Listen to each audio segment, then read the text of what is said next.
Imagine this. You walk into a luxury car dealership, your eyes lighting up as you take in the sleek, shining cars around you. These aren't just any cars. These are dream cars, the kind you've seen on posters, in movies, in your wildest fantasies.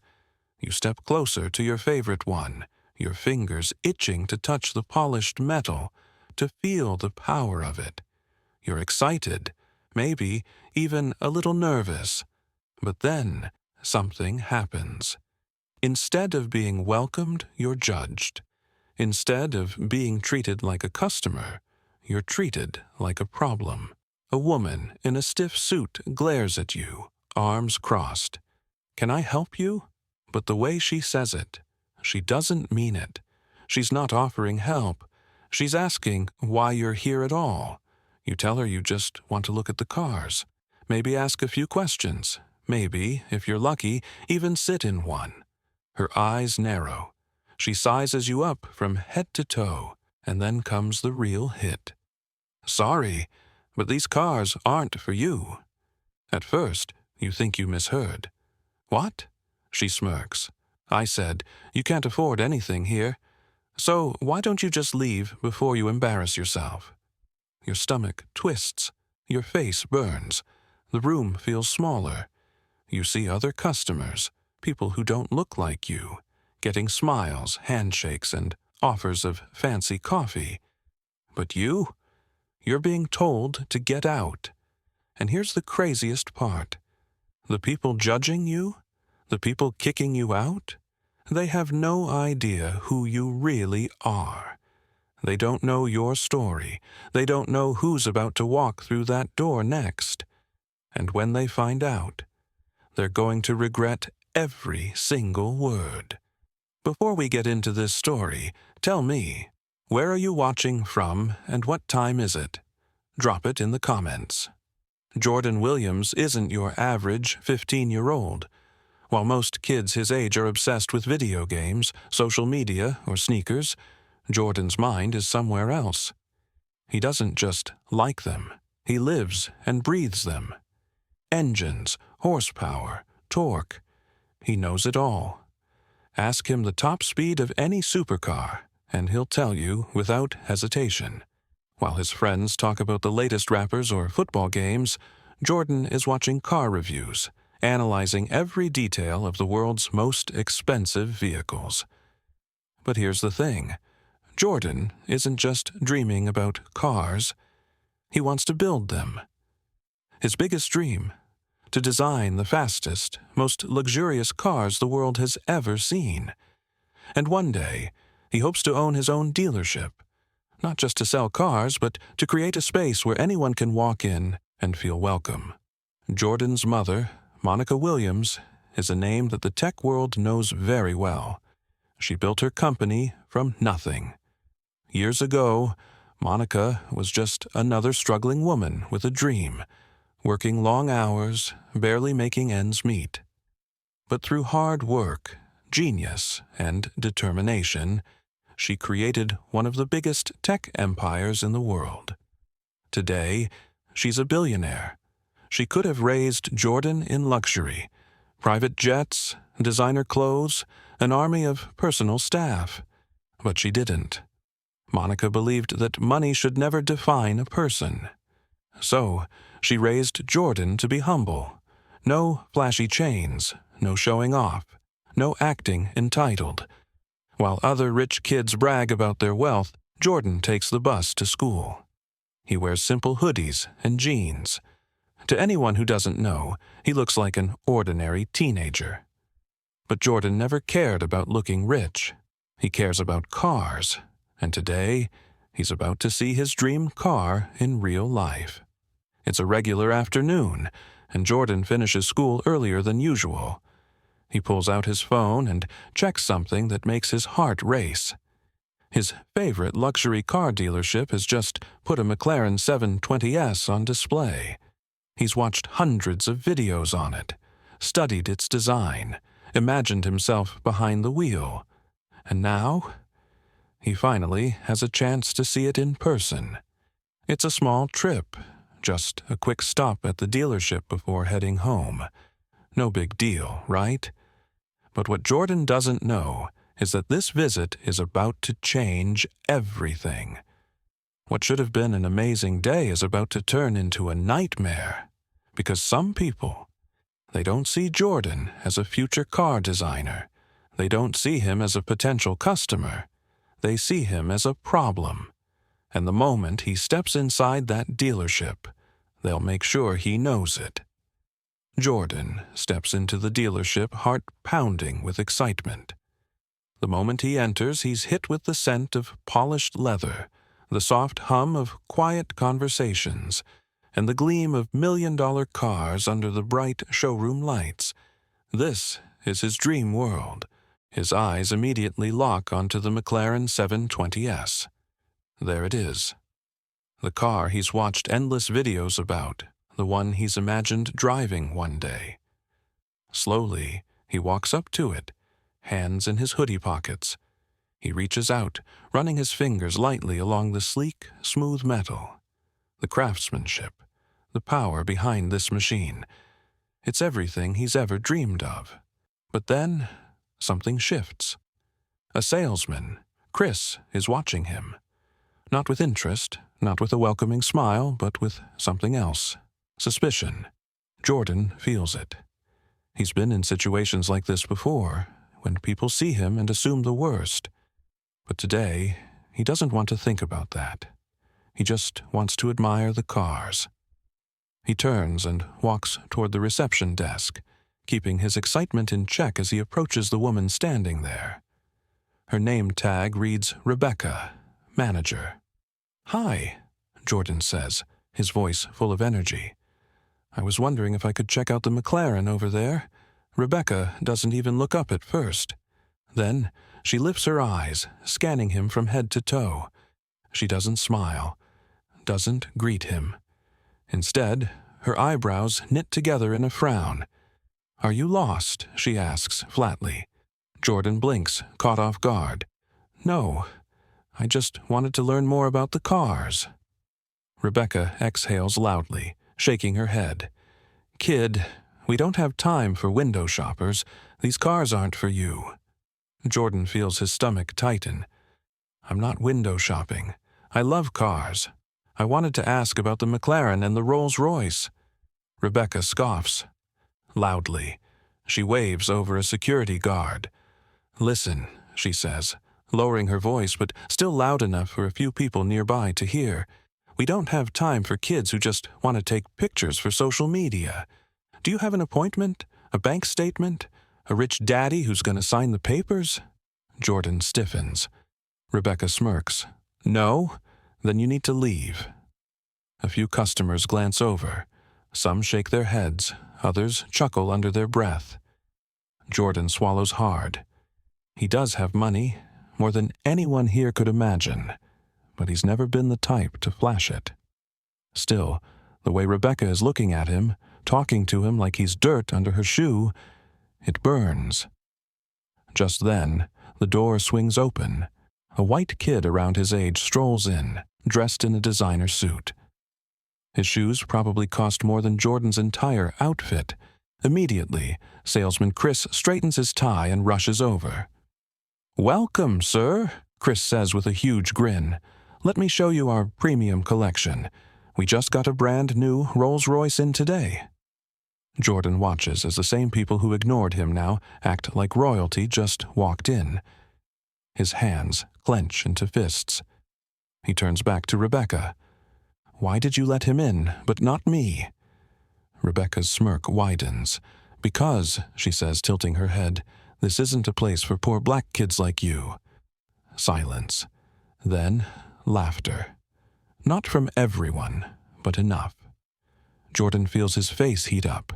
His chest tightens. His entire life, his mother taught him to stay calm, to never let people like this break him down. But this is humiliating. Before he can respond, the security guard grabs his arm. "All right, that's enough, let's go."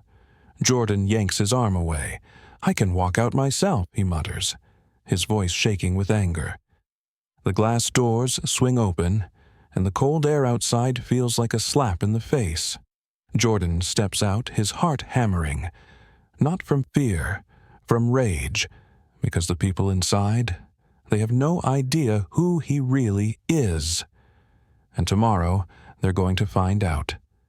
The next day, the luxury car dealership is about to experience a moment they will never forget. A Rolls-Royce Phantom glides smoothly up to the entrance, its black paint gleaming under the morning sun. Behind it, two blacked-out SUVs follow closely, their tinted windows hiding the important figures inside. The automatic doors of the dealership slide open as the staff glance outside. They immediately take notice. This isn't just any customer. This is power arriving. The chauffeur steps out first and opens the rear passenger door of the Rolls-Royce. And then Monica Williams steps out.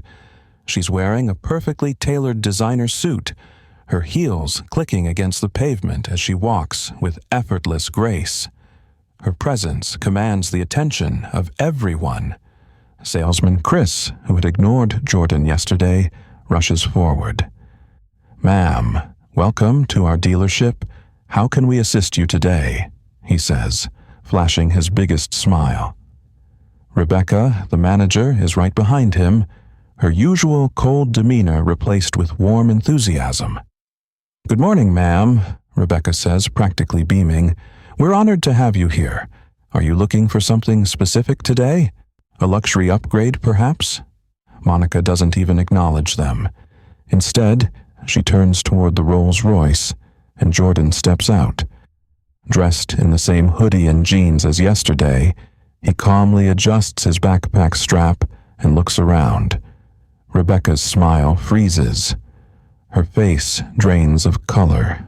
She looks between Monica and Jordan, her mind struggling to process what's happening. Rebecca stammers, "Whoa, wait, he's with you?"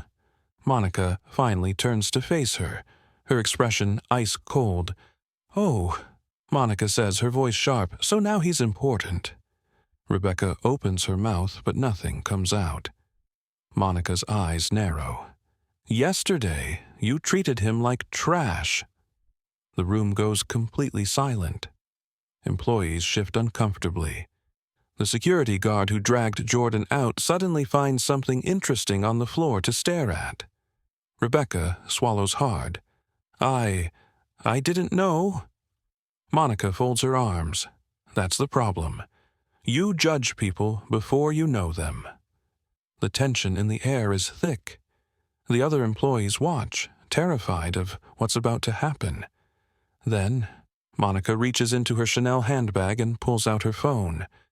With one tap, she puts the call on speaker. "Hello," Monica says coolly. "I'd like to speak to the dealership's owner." A few seconds pass, and then a deep voice answers. "Monica, what a surprise." The dealership owner sounds overjoyed.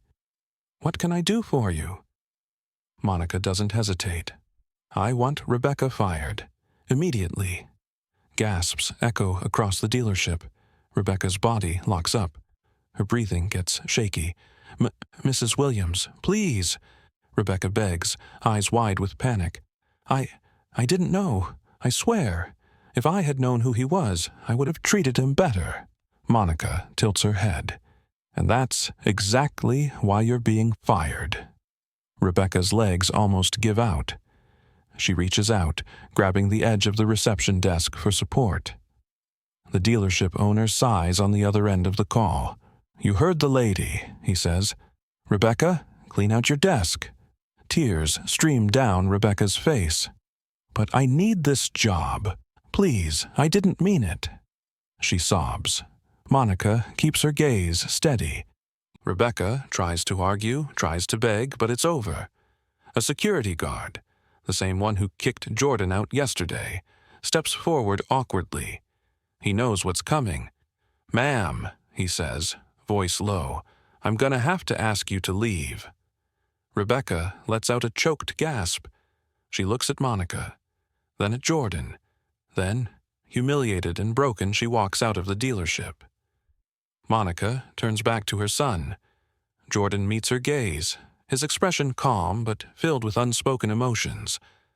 Monica smiles slightly. "Come on," she says. "Let's take a look at that McLaren." And as they walk further into the showroom, the same employees who had once ignored Jordan now scramble to assist him. Monica strolls through the dealership, her presence still commanding attention. The employees who had once ignored Jordan now scramble to assist her, but she barely acknowledges them.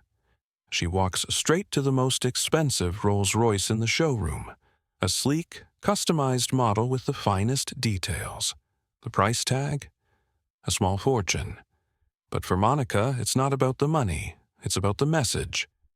She turns to Jordan, who's still taking everything in. Monica smiles. "You like this one?" Jordan's eyes widen. "Mom, this is the best car here." She nods. "Good, because it's yours." The entire showroom falls silent. Jordan's jaw drops. "What?" "No, Mom, that's too much." Monica laughs. "Son, let me tell you something. No one gets to decide what's too much for you. No one gets to tell you where you belong. Yesterday, they looked down on you. Today, they're watching you drive away in the very car they thought you could never have." Jordan's face lights up. This isn't just about the car. It's about proving them wrong. A salesman rushes over. "Ma'am, we'll have the papers ready, immediately." His tone is polite, almost desperate to impress her now. Monica simply nods. Rebecca is long gone, but the lesson she left behind is still hanging in the air. As the documents are signed and the keys are handed over, Jordan grips them tightly. He can't believe it. The employees watch in stunned silence as Jordan slides into the driver's seat of the Rolls-Royce. The engine purrs like a dream. As Monica joins him in the passenger seat, she places a hand on his shoulder. "Never let anyone tell you what you can't have," she says. Jordan nods, his heart full. As they drive off, the entire dealership is left shocked. Chris, the salesman who had ignored Jordan the day before, watches them leave. He turns to his co-worker, shaking his head. "We just lost a billionaire customer because of Rebecca's racism." His co-worker exhales. "Yeah, biggest mistake of her life." And just like that, they're gone. But the lesson, the dealership will never forget it. As Jordan and Monica head toward the exit, the weight of the moment settles in. The once busy showroom feels silent, except for the murmurs of shocked employees and customers. Everyone had just witnessed instant karma, and they would never forget it. Just as Jordan reaches the door, a young black employee rushes up to him. He looks nervous, but there's something in his eyes. Gratitude. "Wait," the employee says, slightly out of breath. "I just wanted to say thank you." Jordan looks at him, confused. "For what?" The employee glances around before lowering his voice. "I've been working here for months, and I've seen this happen too many times. People like Rebecca, they treat us differently, and no one ever calls them out. But today, you did something I never thought I'd see." Jordan processes his words. It wasn't just about him. There were others who had faced the same thing, again and again. Jordan gives him a reassuring nod. "People like her don't define us." The employee smiles, a genuine, heartfelt smile. "Yeah, they don't." As Jordan steps outside, he takes a deep breath. The air feels different, lighter, freer. Monica unlocks the Rolls-Royce and Jordan slides into the driver's seat. He grips the steering wheel, feeling the smooth leather beneath his fingers. This car was more than just a luxury vehicle. It was proof that no one could put limits on him. He glances at his mom, who's watching him with pride. "You ready?" she asks. Jordan nods, starting the engine. "Always." And with that, they drive off, leaving behind a dealership that had just learned a powerful lesson. Have you ever been judged unfairly? How did you handle it? Let's talk in the comments.